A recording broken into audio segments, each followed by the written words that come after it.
CM పైన, మా రేవంత్ రెడ్డి గారి పైన, మా శ్రీనివాస్ రెడ్డి గారి పైన, మా వజ్రేష్ యాదవ్ పైన అనుచిత వ్యాఖ్యలు చేసిరు.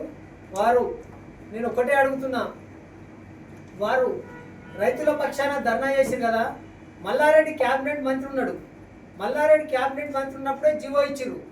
ఆ రోజు నువ్వు క్యాబినెట్ మంత్రి అయి ఉండి నువ్వు సీఎం గారితో డిస్కస్ చేసి, మీ కేసీఆర్ గారితో డిస్కస్ చేసి మీ ప్రభుత్వంలోనే జీవో వచ్చింది.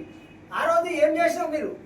మీరే ఆ జీవో ఇచ్చి రైతులని మభ్యపెట్టి మీ కేసీఆర్ ఫామ్ హౌస్ కుటుంబ సభ్యులంతా ఒక రకంగా అందరూ భూములు కొనుగోలు చేసుకొని అదంతా కొనుగోలు ప్రాసెస్ అయిపోయినాక మీరు ఒక జీవో ఇచ్చుకొని మీరు లబ్ధి పొందాలని చూసి తప్ప మీరు రైతుల పక్షాన ధర్నా చేస్తామని చెప్పి అబద్ధాలు చెప్పి మీరు పబ్బం కట్టుకోనికి వ్యవహరిస్తున్నారు. ఖబర్దార్ మల్లారెడ్డి, నీ వ్యవహారం అంతా మేడ్చల్ కాన్స్టిట్యూన్సీ ప్రజలకు, రాష్ట్ర ప్రజలకు మొత్తం తెలుసు. నువ్వు ఆ రోజు క్యాబినెట్లో ఉండి ఏం చేసావు? నేను ఈ సభాముఖంగా అడుగుతున్నా, మీ ప్రెస్ వాళ్ళ ద్వారా మల్లారెడ్డిని అడుగుతున్నా, నువ్వు క్యాబినెట్ మంత్రివే కదా, నువ్వు ప్రొవిడెంట్లో పెడితే ఏం చేసినావు? ఆ రోజు నువ్వు క్యాబినెట్ మీటింగ్లో మెంబర్గా కదా కూర్చొని, మరి సార్ మా కాన్స్టిట్యూన్సీ ప్రజలకు, మా బొమ్మరాజపేట గ్రామము మరి మా ఈ రకంగా ఇబ్బంది ఉంది, మరి ప్రొవిడెంట్లకే తీసేయండి సార్, మీరు ఈ జీవో ఇచ్చారు, ఇది తప్పుడు జీవో, మా రైతుల పక్షాన, మా కాన్స్టిట్యూన్సీ పక్షాన నేను మిమ్మల్ని రిక్వెస్ట్ చేస్తున్నా. నేను అక్కడ స్థానిక ఎమ్మెల్యేను, నువ్వు జిల్లా మంత్రివి, స్థానిక ఎమ్మెల్యే, మరి ఆ రోజు ఏం చేసినావు అని అడుగుతున్నా. ఆ రోజు నువ్వు క్యాబినెట్లో ఉండి నువ్వు జీవో క్యాబినెట్ మీటింగ్లో డిస్కస్ చేసి జీవో రద్దు చేపిస్తే అయిపోయేది కదా. మీరు జీవోలు ఇస్తారు, మా ముఖ్యమంత్రి గారిని, మా రెవెన్యూ మంత్రి గారిని, మా డిసిసి అధ్యక్షుడిని, నువ్వు డిసిసి అధ్యక్షులు ఎవరైనా అడుగుతావు? నీకు తెలియదా? 3 సార్లు పోటీ చేయలేదా? 3 సార్లు ఎమ్మెల్యే పోటీ చేసినా డిసిసి అధ్యక్షులని ఎవరైనా అడుగుతారు? మీకు అడిగే హక్కు ఉందా? మల్లారెడ్డి, మీరు ఎవరైనా అడుగుతున్నా నేను, మా కాన్స్టిట్యూన్సీ ఓటు ఉందా నీకు? మా కాన్స్టిట్యూన్సీలో అన్ని జీవోలు, తప్పుడు జీవోలు ఇచ్చి రైతుల భూములు కొల్లగొడుతూ ఇక్కడ పబ్బం గడుపుకుంటున్నావు. మల్లారెడ్డి జాగ్రత్త, ఖబర్దారు.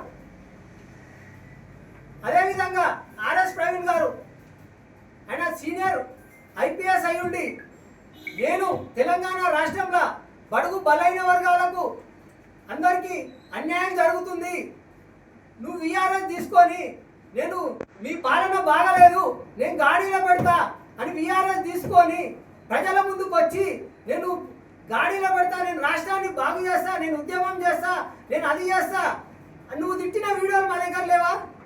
అప్పుడున్న ముఖ్యమంత్రిని, అప్పుడున్న మంత్రులని, మరి ఈరోజు నీకు కనిపిస్తలేదా? రేవంత్ రెడ్డి ఎవరైనా అడుగుతావు, జంగయ్య ఎవరైనా అడుగుతావు, అనిల్ రెడ్డి ఎవరైనా అడుగుతావు, అంజిరెడ్డి ఎవరైనా అడుగుతావు, పొంగులేటి శ్రీనివాస్ రెడ్డి అని ఎవరు అడుగుతావు? నీకు తెలియదు వాళ్ళు ఎవరో? మరి ఆ రోజు ఎందుకు అడగలే? నువ్వు అదే కేసీఆర్ని, హరీష్ రావుని, కేటీఆర్ని, కవితని మొత్తం దోసుకుంటారు, మొత్తం రాష్ట్రాన్ని మేము. కాబట్టి మీరు కలిసి రండి, అభివృద్ధిలో ముందుండాలి, అందరూ సహకరిస్తారు. మీరు ఈ ప్రాంతం నుంచి ఎమ్మెల్యే గెలిచిన వాళ్ళు, ఎంపీ గెలిచిన వాళ్ళు ఎందుకు పట్టించుకోరండి? నీ కాలేజీలో ఏమైనా ఇనాగ్రేషన్ ఉంటే పోయి పర్సనల్గా సీఎంకు కార్డు ఇస్తలేరా, రమ్మని ఇన్వైట్ చేస్తలేరా? మరి రైతుల పక్షాన, గరీబుల పక్షాన కూడా రండి, అభివృద్ధి చేయండి. ఏనాడన్నా గట్కేసర్ బ్రిడ్జి గురించి కానీ, బొమ్మరాజపేట రైతుల గురించి కానీ, ఎలివేటెడ్ కారిడార్ గురించి కానీ మీ ద్వారా అతన్ని కోరుతున్నా, ఎప్పుడన్నా అసెంబ్లీలో చర్చ చేసిండా? 1కి 2 సార్లు ఎప్పుడైనా రిప్రజెంటేషన్ ఇచ్చిండా సీఎం గారికి కానీ, ఇతర ఆ శాఖ మంత్రులకు కానీ? ఎప్పుడైనా రివ్యూ మీటింగ్ పెట్టిండా? నేను ఒకటే కోరుతున్నా వాళ్ళని, రండి మా సీఎం గారి దగ్గరికి పోదాము, అడుగుదాము, ఏదైనా ఉంటే ఇమ్మీడియట్ డిస్కస్ చేసి ఇది చేద్దాం. కానీ మీరు అనుచిత వ్యాఖ్యలు చేస్తే మేము ఊరుకునేదే. ఖబర్దార్ మల్లారెడ్డి కానీ, ఆర్ఎస్ ప్రవీణ్ గారు కానీ నేను మీ ద్వారా తెలియజేస్తున్నాను.